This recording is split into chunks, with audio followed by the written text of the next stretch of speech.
Whoever you are, and for whatever reason you play, there's no denying that poker can take you places.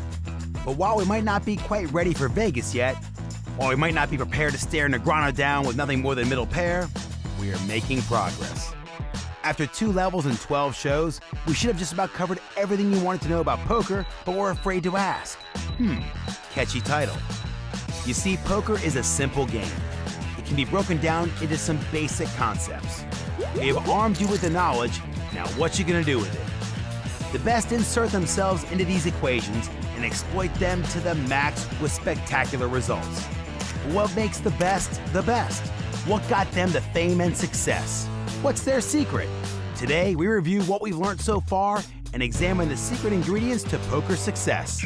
Buckle up.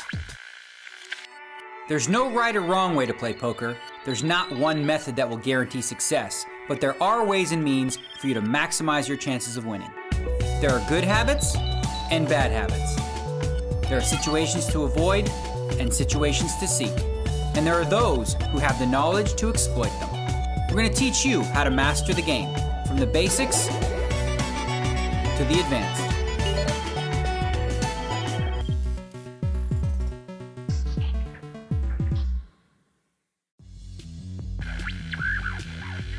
Hello and welcome to show 13. Unluckily for you guys, our last in the series. Over the previous 12 shows we've covered the basics: position, bluffing, bet sizing, playing draws, gathering information, and today we review it all. Poker's an elementary game really, and in this show we'll look back at some of the core lessons from the last 12 shows and examine why, if the game is so simple, are some players so bloomin' successful? What is their secret formula? In this series, we've reviewed poker played in Barcelona, Baden, Seoul, San Remo, Sydney, Monte Carlo, just to mention a few. But today, we look at classic hands from Vegas, London, and the Bahamas. We delve into the vault and pull out some bad beats. You won't know whether to laugh or cry. I laughed, if I'm being honest. And we perform an experiment to see just how differently a hand can play out, dependent on the players involved. But first, a tutorial, of course, and a quick review of position for you. Here's Christian. Position, position, position. When you're first learning about poker, it seems that's all people talk about. Well, as we covered back in level 1, there's a reason for that. The basic principle to remember is, the later you are to act in any given round of betting, the better your position is. So, if you are last to act, you have position on all of your opponents. This is why being on the button is such an advantage. Once the flop has been dealt, the player on the button is always the last person to make their decision, meaning they get the advantage of seeing every other player act before acting themselves. This is most commonly demonstrated when the other players in the hand check, as is the case here. You see them check. Their passive play tells you they probably don't have much. Position gives you license to bet and take down the pot. If you're one of the first players to act, you have no information to base your decisions on. This makes it very difficult to play mediocre hands like ace-jack, king-queen, and middling pairs. There is more to the game than position, but it's the central principle of everything you do in poker. If you choose to call with Jack-10 in the small blind, be fully aware that you will be in the worst possible position for the rest of the hand. And if you are in position, use it to your advantage. Watch your opponent's actions carefully and act accordingly. See, it's an easy game, just some simple concepts that need to be applied and exploited. But it's when you insert the X factor, the player, that things get really interesting. Check out this example of advanced positional play. Take it away, Mr. Stevenson. It's off to the PokerStars Caribbean adventure leg of the European Poker Tour in Season 5, where American Kevin Saul has found himself holding a pair of sevens. A tricky hand to play, but crucially, he is on the button. Saul raises to 95,000. Uber-aggressive German player Benny Spindler is in the small blind holding Queen-8 of clubs. He decides to make a re-raise to 310,000. After the big blind folds, the action is back with Saul, who weighs up his options. His pair is likely to be the best hand, so a re-raise is not out of the question, but with the power of acting last in each round of betting, he chooses to just call.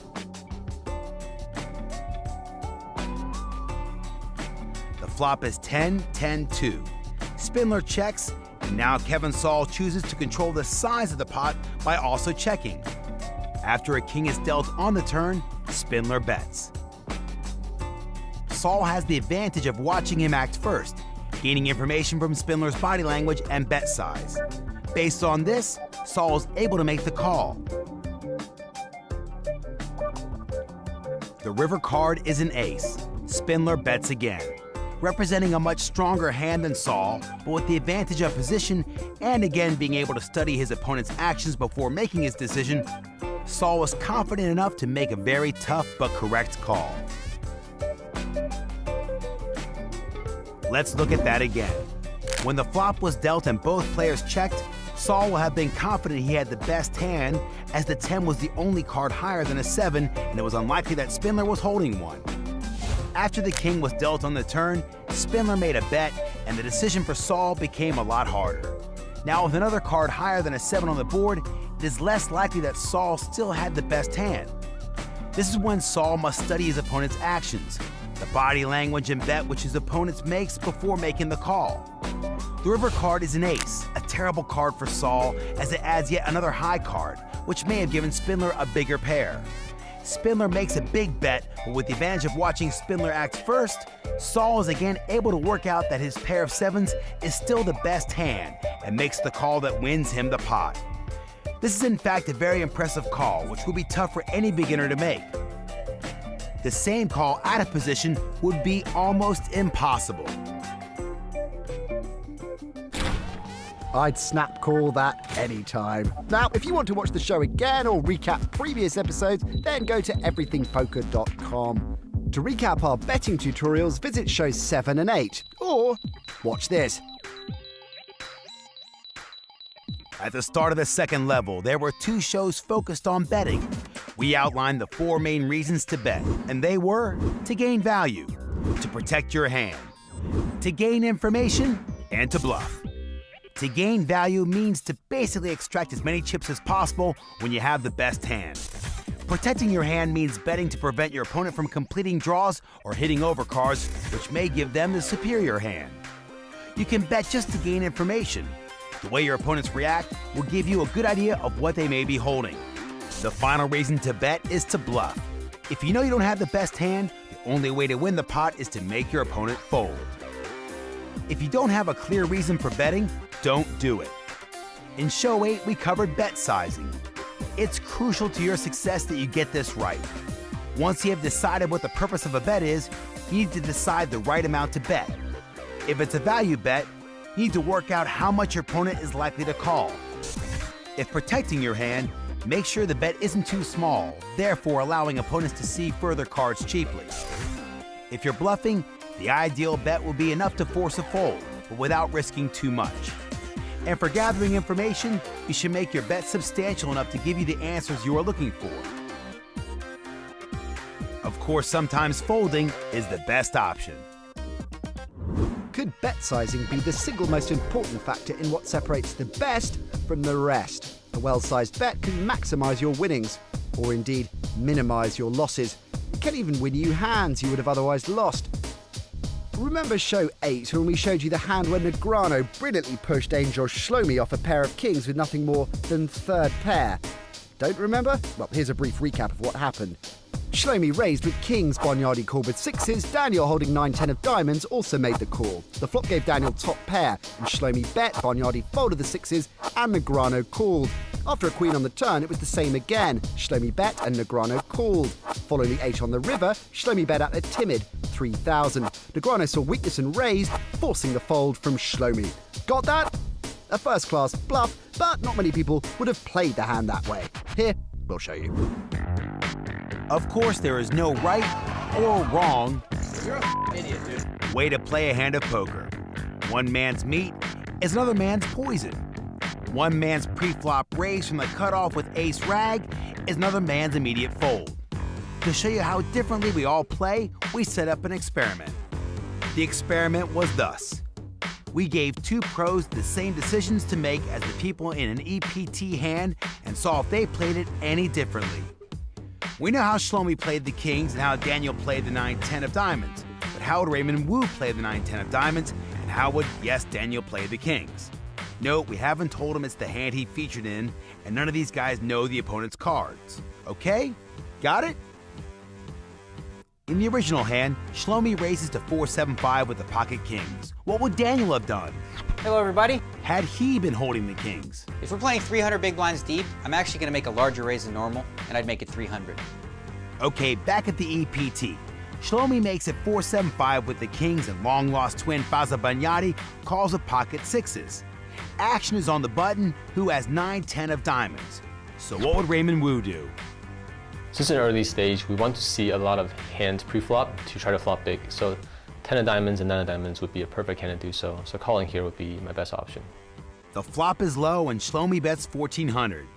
What would Daniel have done looking at that flop with pocket kings? Well, that's a very good flop for kings, so with about 1,500 in the pot, I'd probably bet around 950. So Shlomi bets 1,400 to get rid of Banyadi's sixes.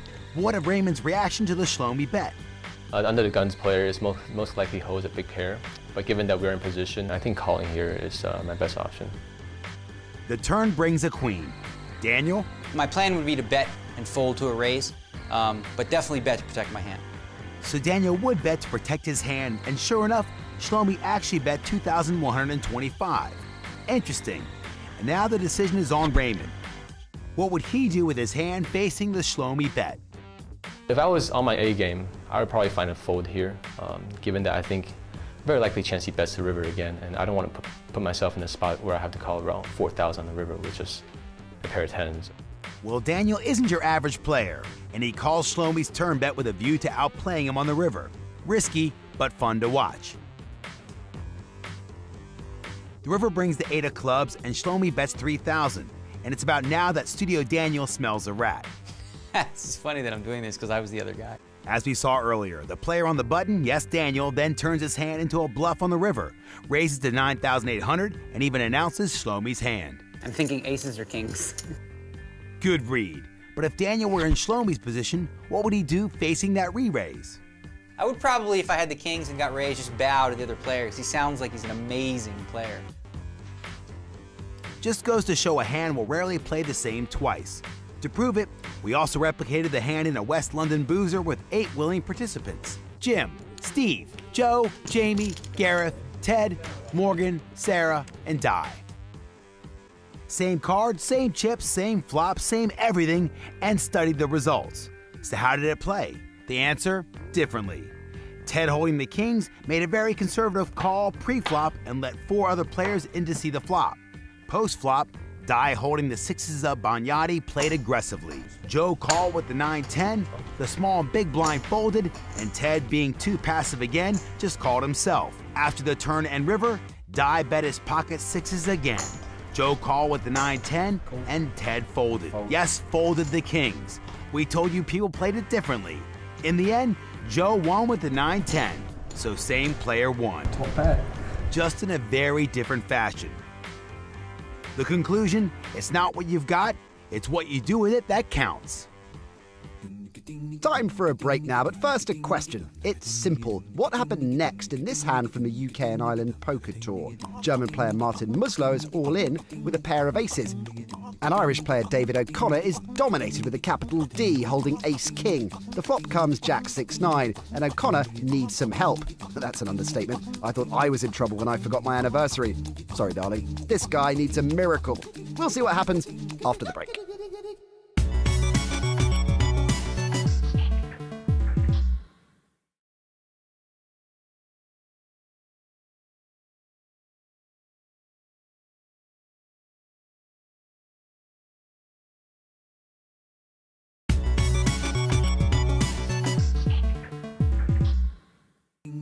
Welcome back to the show where before the break we left you asking what happened next. David O'Connor is all in with ace-king against Martin Muslow, who's holding aces. The flop is jack 6-9. So how did this one pan out? Well, like this, of course. One king, and then another king. It's a king! He hits runner-runner, as it's known. A two-outer, as it's also known. Statistically, Statistically, after the flop, there was a 2% chance of that happening. Yes, people, bad beats do happen to all of us. It's not just you. It's a horrible part of the game, but also quite entertaining if you're a neutral. Admit it, you love them. Here's a couple of the best for you as we open the vault. First, we're off to Barcelona for a hand from EPT Season 6. The one remaining Spaniard, Santiago Terrazas, has been whipping up the home crowd into a frenzy. Then after being dealt ace-2 offsuit, he decides to move all in. Matt Lapasi looked down at the Cowboys and made the call, leaving the Spaniard desperate for an ace. Little did he know, 2 of the aces had already been folded. It is not looking good for the local boy. He's got one immediate out. It's going to have to be that case ace. It's a 1 outer. The percentages don't take into account the fact that 2 aces have been folded. There is only 1 card in the deck, and he hits it! Unbelievable. Miracles do happen in live poker. A 1 outer. It just doesn't get any crazier than that. Lapasi didn't realize just how unlucky he was. Until now, it's on telly. Our thoughts are with you, Matt. A quick hop over the Atlantic Ocean to the NAPT Venetian Bounty Shootout in Las Vegas, where the 2008 World Series main event winner Peter Eastgate has had his all-in call by American player Isaac Haxton. Eastgate needs his king-queen to hold up to stay in the tournament. Here's the flop. It is 7-6-10. Wow! Haxton flops a 10 high straight. Oh well, a killer flop for Eastgate. Haxton flops the nuts straight, and the World Series champ is already halfway out the door. Turn card. Haxton fully in control. It is an ace. And that sends a shiver through Haxton. The turn card brings hope in the form of a gut shot. But surely not. River card is the jack. Wow! Eastgate was this close to elimination and catches perfect for Broadway. Apparently, following this disgusting beat, Haxton went nuts. He was spotted pushing over a paper cup. Funny. Now, you'll be able to handle bad beats as long as you're playing within your means. Yes, whoever you are and whatever stakes you play, there's one crucial discipline that everyone needs: bankroll management. Every player has losing sessions. For that reason, you should never risk all of your poker money or bankroll at once. It's imperative that you have some money left over, and how much depends on your poker goals, the games you play, and your financial situation outside of poker. There are 3 types of players that you will commonly find at the poker table. The recreational player. The skill level of recreational players varies a lot, and they play mainly for fun. Like all poker players, they want to win money, but they have other sources of income. They generally play low stakes and can replenish any hits in their bankroll with money from other sources. The serious player. These players are good, profitable players. They have at least one other source of income, but it's important for them to keep their bankroll. This is either because they're semi-professionals and depend on poker winnings to keep their standard of living, or they see poker as a serious hobby. Losing their entire bankroll wouldn't be disastrous, but it would hurt. The professional player. Professional players rely mostly or exclusively on poker as a source of income. If they lose their bankroll, they lose their job. They need to be extremely careful and have a lot of money on the side. So now that we've classified the 3 groups of players, we need to identify their bankroll guidelines. If you're a recreational player, you should never buy in for more than 10% of your bankroll. For example, if you have a bankroll of $200, don't put more than $20 on one game. You might lose a decent portion of your bankroll after a couple of games, but you do have 10 chances to turn your luck around if things aren't going well. As a serious player, you should differentiate between different kinds of games. In a cash game, you're pretty safe if you have at least 20 buy-ins. So if your bankroll is $1,000, you should only put $50 on one table. In sit-and-go tournaments, the risk of losing your stack is much higher, so you should have at least 30 buy-ins. Multi-table tournaments are extremely risky. The more participants there are, the less likely it is that you'll make money. Therefore, you'll need even more money behind to be safe. If you're a solid winning player and comply with these rules, the risk of going broke is pretty low. The professional player's bankroll conditions are tough. He needs to keep 50 buy-ins for cash games. So if his bankroll is $100,000, the maximum he should sit down with is $2,000. For sit and goes, he should keep 100 buy-ins and 200 buy-ins for multi-table tournaments. And no matter what, he should always keep 6 months worth of living expenses saved up on top of his poker bankroll. Professionals don't have a day job. Poker is their day job. So they need to plan ahead for the future.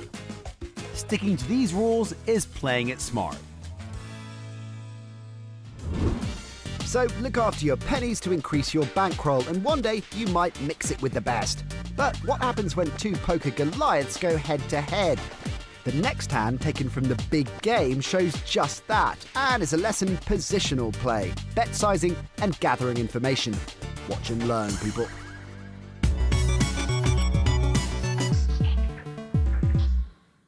Okay, so what we're gonna do now is we're gonna break down a hand from the big game in which it gets all the way to the river. It's me against Lex Veldeus, and he puts me in a tough spot to make a difficult decision. Let's have a look. I've got a decent hand, six-handed, 9-10 of clubs. I'm gonna go ahead and make a standard raise up to 1200. And behind me we have the amateur, who's obviously playing on a free roll. And he's got what I call the rookie hand. I'm gonna stop right there for just a second. King Jack offsuit is a hand you should always be very careful of, but when you're short-handed, it's a hand that, you can play. But in position, if you're gonna play it, 3-betting is not such a bad idea. And when I say 3-betting, I basically mean re-raising and taking control of the hand. In this situation, the amateur elects to just call, which is gonna bring Doyle Brunson. Now Doyle is just calling with a mediocre hand only because he's in position. Jack 7 of diamonds is not a great hand. And now we see Lex Veldeus with Ace Queen of diamonds. Strong hand, he's gonna raise up to 7,000.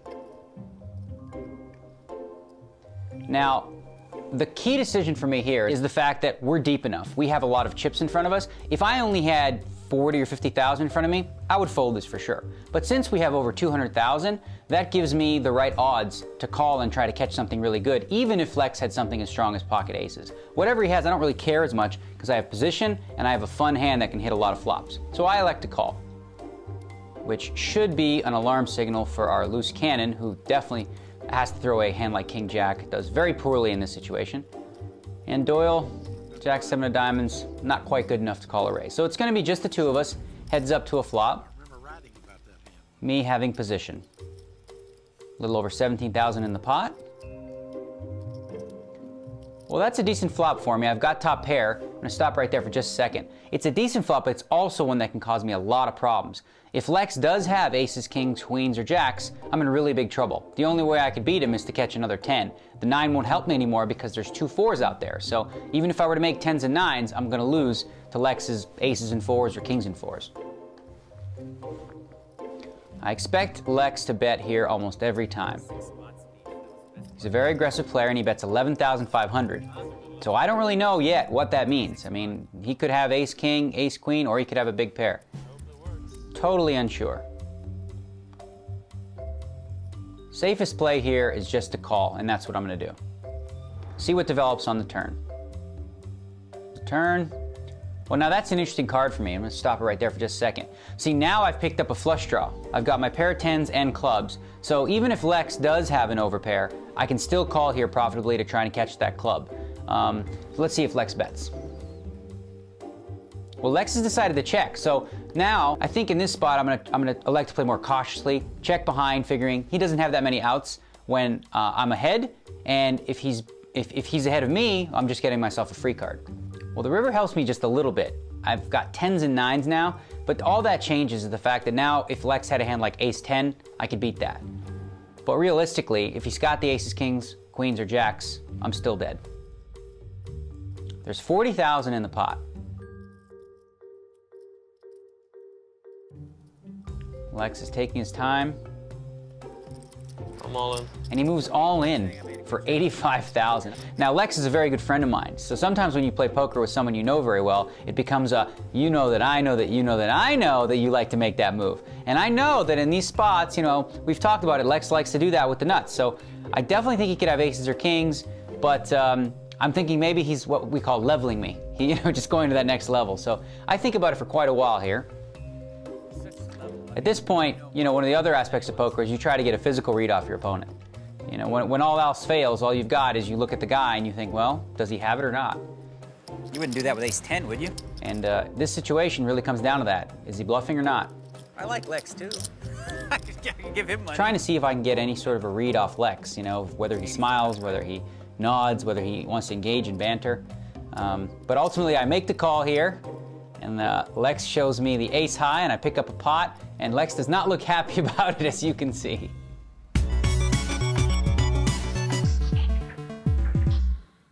Okay, ladies and gents, it's time to wrap this series up. And after 13 shows, the conclusion is avoid the table with Daniel Negreanu on. The guy can read your mind.